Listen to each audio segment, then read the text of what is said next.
Don't drink the water. That's the message several homes in the Bethany area got in 2013. The reason? Contamination from cancer-causing chemicals that the city says came from two companies operating at Wiley Post. The city of Bethany is in what they're now calling a water supply crisis because of this contamination. City leaders say they learned about the contamination in 2012, but as investigative reporter Erica Stanish found out, the issue dates back more than 40 years. He was just an outside person, and he worked outside, and he loved the well water. He drank it all the time. Linda James talking about her late husband, Frank James. She says he was diagnosed with cancer in 2010. He took chemo for 4 years, and it went to his lungs, and it went to his brain. You mentioned that his family doesn't have a history of cancer. No.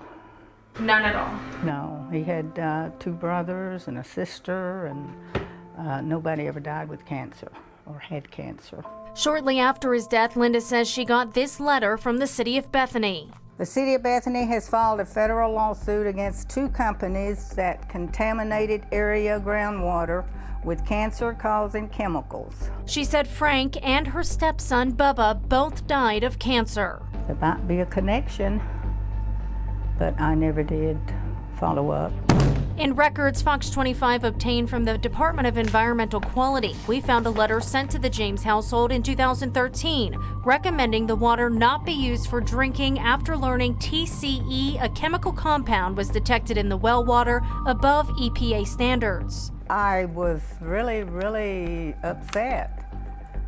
As far as, we was drinking that water. For about 45 years, Gulfstream and Rockwell International operated on Wiley Post Airport property, and that is where the contamination stems from. The mayor of the city of Bethany, KP Westmoreland, says the companies learned harmful chemicals were polluting the water in 2008, but says they didn't notify the city until 2012.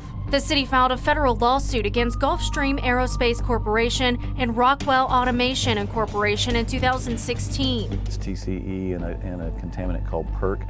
I believe that those stem from some solvents and things that the companies use to clean airplane parts that ultimately ended up getting in the ground and into our well system. But it goes back even farther than that. In 1991, we found an inspection report that says the site poses a potential threat to drinking water wells in the area of Bethany. The report shows 26 underground storage tanks were on Wiley Post Airport property containing various types of gasoline.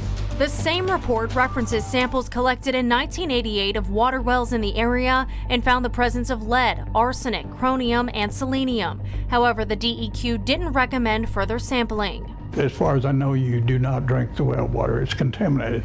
And I talked to several guys that worked at Gulfstream, and they said they knew it was contaminated. We went door to door, talking to residents about when they were notified. I know it was contaminated before they gave the letter.